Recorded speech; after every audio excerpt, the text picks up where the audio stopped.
I think we need to talk about what's going on with the Phillies outfield. Here we are yet again. That's how I know it's almost summer. We're talking about how bad the Phillies outfield is. And this series kind of always brings it into light, like because you have a guy playing for the Padres right now that the Phillies are paying $19 million plus to, and he stinks. And they're paying a guy $10 million to play right field for them currently. And he, though is a good defense, though he is I would say, a very above average outfielder defensively, he simply cannot hit, and that's Adolis Garcia. And so I want to start here.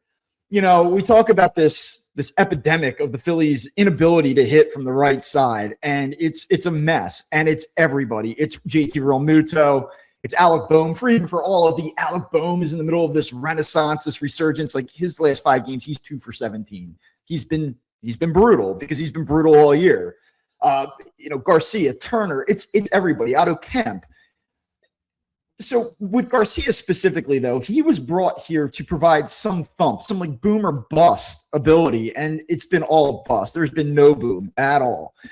And I just kind of want to do like a little bit of a reset on him. So right now there are 60 qualified outfielders in baseball, just in terms of the bats that they've taken. He has the 7th worst OPS of the 60 qualified outfielders thus far.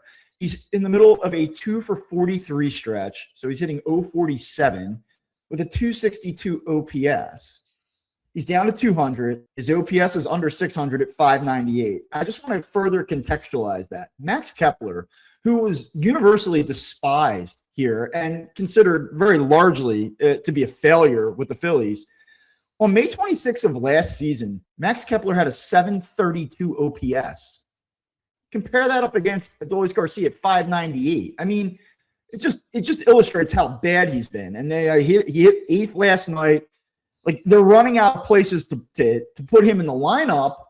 But again, it kind of circles back to this question, like, well, if not him, then who? Because at least the defense has been noticeably impactful. But like at some point, he is going to have to hit. Like, he's going to have to hit, or they're not going to be able to trot him out there anymore. Like, there's like, the sport is what it is. You know, it's a struggle. He's kind of going through it. I actually thought prior to this recent horrendous run that he actually was stringing together some competitive at-bats and was hitting the ball pretty hard into outs. So I was like a little bit optimistic that maybe he'd turn it around. But now he's just totally going off the deep end here. And I just don't know what they can possibly do about this because they have no viable alternatives. Yeah. And you're right. They don't have a viable alternative. And it was funny. I asked Don Mattingly about this on, I guess it was Saturday, because Sunday we actually talked to him in the dugout. So it was Saturday. That was when it was raining and we were sitting in his office. And his response, Bob, was this. He says, I don't really feel like we have a true alternative. We were talking about, I asked him about Garcia. He said, okay, this guy's going to totally be an upgrade offensively. We know we're going to get something out of that. Then I'd probably be more willing to try and score some runs and defend later. He means, with Garcia substituting in. But I think Adolis is still in there. Like, he still believes that there's more in there. I haven't seen it. I mean, he's been brutal. He strikes out way too much. He gets behind 0-2 in counts all the time. And, I think he's pulled 4 balls. Like I think I read in Matt Gelb's story that he pulled 4 balls in the air all month. Yeah. How can you expect that guy to be your power hitter or provide any kind of power, not your sole power hitter, but provide any kind of right-handed power if he's only pulling 4 balls in a month in the air to left field? You just can't. I think one of the questions, or this is sort of where I've landed after having watched this now for basically 2 months. You always, as a fan, want to think, okay, we have strengths. Certainly we have deficiencies. We can fix the deficiencies. That's what the trade deadline's for. When things aren't going well, maybe you get some guys that sort of heat up. They can sort of internally fix the issues, but you're going to have to go out and you're going to be able to add. Like, that's how an optimistic or a hopeful baseball fan watches a team. Yeah. So we always want to think that there's a solution, even if you're angry and frustrated and upset at the general manager or the president of baseball operations for not fixing it in the offseason. You always look ahead and figure, how can I change this? How can this team fix what ails it. So I want to say, well, of course, they are going to go out on the market and they are going to look for right-handed hitting help and outfield help again, just like they did last summer. The problem is, it's like you have to be able to identify where that exists in the sport. And the problem right now, I think, is twofold. Look at the standings. And I know we talked about this a couple of weeks ago, and I don't want to do a deep dive, so we're not going to itemize this and go through it team by team. But like, look at the standings right now in the National League specifically. Every team is in it. It's like everyone's in it. So certainly there's more time between now and the beginning of August to develop sellers, and they'll emerge, I suppose. But in this moment, there's not a lot of options in terms of teams that are just flat going to sell at the deadline. And I'm glad you brought that up because we had a question about this from Derek Allen. And he said, I know that the trade deadline is when deals are done, but is there a point where this team realizes that their hope to win may be contingent on them getting a spark to the offense now? Yeah, but teams don't, like you said, teams may not be looking to sell anything right now because they still look at themselves as in this thing. Like, who's out of it right now? Who do you look at and say, yeah, they're done. They're toast. They're not. Look at the NL Central. Every single team's above 500. The Marlins are hanging around.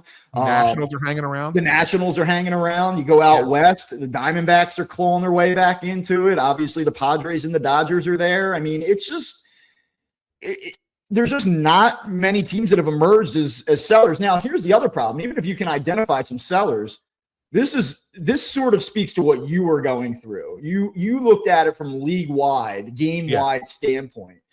But I just took the corner outfielders because, we typically think about corner outfielders being impactful, having some pop. Here are right-handed hitting corner outfielders this season. So I'll start with right fielders first. Guys that have primarily played right. That doesn't mean that they didn't play any innings in center or left, but guys that have been primary right fielders from the right side this season. Hitting .235 with a .313 on base percentage and a .690 OPS. I mean, so this isn't light hitting second baseman or, light hitting shortstops and catchers that are hitting .140. Like, we're talking about corner outfielders here. Now let's go over to left field. So right-handed hitters who've primarily played their innings in left field defensively this season. It's not any better. It 239, so slightly better average, a 312 on base percentage, and a 680 OPS. It's actually worse in left field. So like the sport is not stocked with impactful right-handed corner outfielders. And then, oh, by the way, there's not that many sellers to begin with. I want to believe that Dave Dombrowski, Preston Mattingly, this front office over the next, 6 weeks will be able to go out and identify somebody that can make a difference for them. And I'm sure they will. Like, I'm sure they're going to attempt that. But there's no situation that simply jumps off the page. Like, it's not like you're going to be able to go down the aisle and just take a guy off the shelf and plug him in, and you're going to just get this offensive spark you were hoping for. Yeah, I mean, that's the thing. Like, I mean, I don't know where it's coming. That's why when we had this conversation, I don't know, was it a week and a half ago when we started talking about some potential trade people? Like, I said, I would rather they get creative and add somebody for the infield that could give you a spark than the outfield, because I just don't see the outfielders out there that are going to be available, right? I mean, that's the thing. I mean, yeah, sure, there might be some outfielders out there who you would covet, but the team's probably not going to trade them, right? So who's really tradable? I don't see any that really stand out and go, oh yeah, there's the needle mover. I mean, there's guys, there's players. I mean, we talked about a couple of them, but I don't know. I don't necessarily think that player is really out there right now, Bob.